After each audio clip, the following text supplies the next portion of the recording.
कोहाट की तहसील गंबट पे पहाड़ी तोदा गिरने से 7 अफराद मलबे तले दब गए। रेस्क्यू के मुताबिक मलबे तले दबने से 3 अफराद को निकाल लिया गया, जिनमें एक शख्स जाँ बहक और 2 जख्मी शामिल हैं। मजीद जानते हैं डॉन न्यूज़ के रिपोर्टर जाहिद इमदाद से। जाहिद, अफसोसनाक वाक़े के बारे में बताइएगा। जी बिल्कुल, ये कोहाट कुंभट तहसील है जहाँ पे पहाड़ी तोदा गिरा है और जिसके बाइस 7 जो अफराद है वो इस मलबे तले दब गए। ताहम रेस्क्यू 1122 के ऑपरेशन के बाद जो है 3 अफराद को जो है वो निकाल लिया गया है, जिनमें से एक शख्स जाँ बहक जबकि 2 जख्मी हुए हैं। अभी भी इस हवाले से जो दबे अफराद हैं उनके हवाले से रेस्क्यू 1122 के ऑपरेशन जारी है। मुताबिक टीमें इस वक्त सरगर्म है, जो मलबे तले में दबे अफराद उनको निकाला जा रहा है।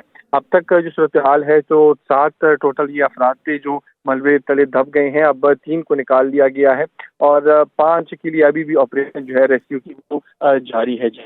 बहुत शुक्रिया जाहिद इमदाद आपका।